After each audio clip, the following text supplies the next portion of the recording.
What's up, guys? I'm Chris Spags here, back to another Four Corners for today's 15-game MLB main slate, courtesy of Osmo.com. As a reminder, the Four Corners will only be on days where there aren't NFL showdown slates, but that means we got to bring it big time whenever I am doing a video, especially for a slate of this size. So right now, like this video if you want to win a free month of Osmo Plus. Like the video and comment your double dong pick down below. We did get one in the last video I did on Friday, so I'll announce that winner a little bit later on. But right now, make sure to like the video and comment that double dong pick down below. But on to our usual first corner on today's slate, the top pitching. Clayton Kershaw against San Francisco should be the top pitcher overall industry-wide. Kershaw gets 3 implied runs against him, which are slate low, and is expected to be the number 1 owned pitcher on Yahoo with 30%, but currently he's lesser owned elsewhere. Kershaw's premium price outside of Yahoo may bring down his ownership, but his 27.1% K rate is still a strong number against the San Francisco projected lineup with an 88 WRC plus versus lefties on the year. We have ourselves another iffy pitching slate today, so going to a guy like Kershaw has been proven on the year and has been better than people realize could be a move today to differentiate yourself in tournaments based on our current ownership projections. Pablo Lopez versus Kansas City should also find some ownership in some spots with 4 implied runs against him. Lopez will be number 1 owned on DraftKings at 26%, but he also will be lesser owned everywhere else. Lopez has serviceable stuff this year with a 1.2 whip and 4.2 xFIP.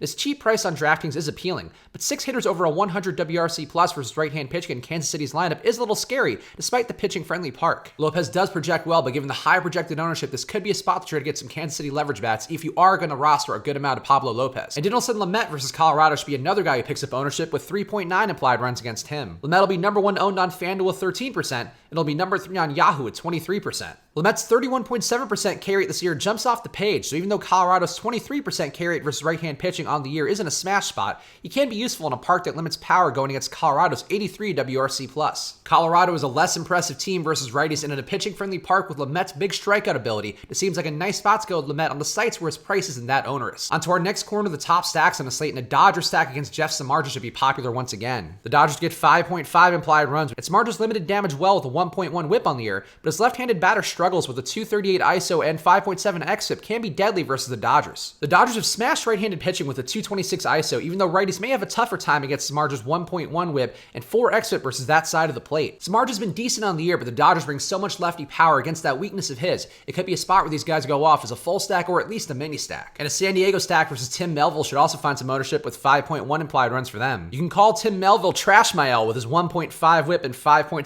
xFIP, along with a 12% barreled ball rate and a limited 2019 sample size. Much like my Moby Dick pun, San Diego's skeleton crew lineup is really not that good with a 26.3% K rate and an 85 WRC plus on the year. So despite Melville's mediocrity, this could be a contrarian leverage spot if the high ownership for San Diego remains. Melville does not look like a good pitcher, but he projects okay and he's in a park that should help him out a bit. I don't mind going to him because the San Diego stack looks really overowned for what their potential looks like. And a Minnesota stack versus Adam Plutko looks good with a 6 implied runs for them. Plutko gives up a 265 ISO overall with even worse numbers to left-handed batters with a 1.6 whip, 6.9 xFIP, and 292 ISO. Minnesota has 6 hitters over a 201 ISO versus right-hand pitching in their projected lineup, so even a not stellar power park, they should find enough production to justify their ownership. I like Minnesota quite a bit today, especially compared to San Diego, and I think the spot's a really good one with Plutko giving up a lot of power, and its Twins being nothing but power across the board. And now into our next corner, the lower-owned options on the slate, and a Houston stack versus Tommy Milone is one of those teams. Houston gets 6.5 implied runs, which are slate high, and Milone has a low 1.2 whip, but his 10.2% barrel ball rate could be an issue against Houston's 227 ISO versus left-hand pitching. Houston won't offer any easy strikeouts with the 17.5% K rate versus lefties, and the 257 ISO that Milone allows overall could be a big issue against Houston. Milone isn't a horrible pitcher, but Houston has a ton of power. If he doesn't miss bats and he keeps giving up that high barreled ball rate, it could be big problems and good production for a Houston stack. Homer Bailey versus Detroit also interests me a bit with the 3.2 implied runs against him. Bailey is priced up, but against the Detroit projected lineup with a 61 WRC plus and a 28% K rate versus right-hand pitching in a pitcher's park. Bailey's 21.2% K rate and 6.1% barrel ball rate give a shot at hope for him on a slate with no high-priced plays in stellar spots. If you don't want to pay for Bailey today, I get it, but he's going against a really poor team, and he's shown enough this year where I think he is worth rostering at least at some volume. And a Tampa Bay stack versus Clay Buchholz interests me with the 5.3 implied runs for them. Buchholz has been poor in 2019 with a 5.5 xFIP, 12% K rate, and a 12.6% barrel ball rate. Tampa Bay's team total is solid with 5 hitters over a 107 WRC plus in their lineup,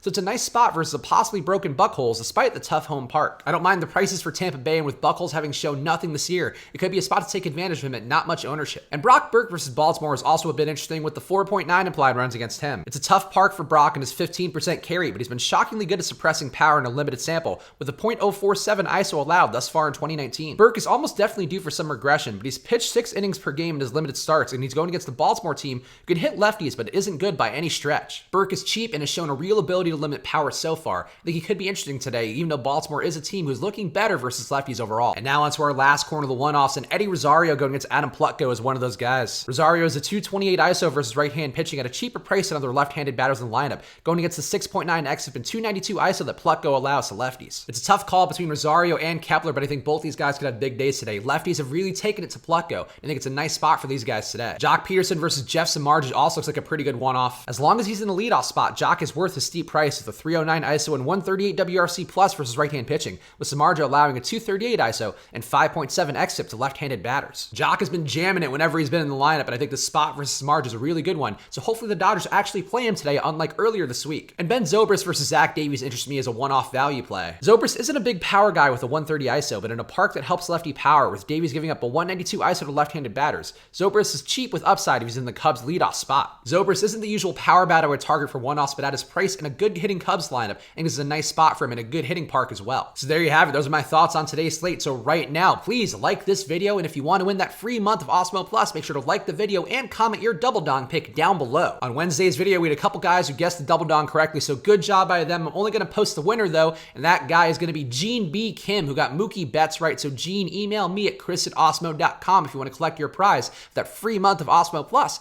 And for everybody else, if you want to win your own free month, make sure to like this video right now and comment your double dong pick down below. And if you don't want to wait for that free month to come your way, you can also use this promo code Switch and Hedge for half off your first month of Osmo Plus. Get all the ownership projections and player projections. And also we have new packages, the Express packages that are just $3.95 a week. So go check out all the packages we have at osmo.com/join. I'm guaranteeing that you'll find one that's going to fit what you're trying to do in DFS. Go follow me on Twitter and Instagram at Chris Spags. You'll know whenever I put out a Four Corners or all the NFL content that we've been doing, including a ton coming out later today, and the return of On the Contrary. So go follow me right now on Twitter and Instagram at Chris Spags. I'll be back on MLB Live before lock later today with our boy Jake Hari, so subscribe to that notification bell to know when we go live. I'll be back again soon with another Four Corners. So thank you guys for watching, and good luck.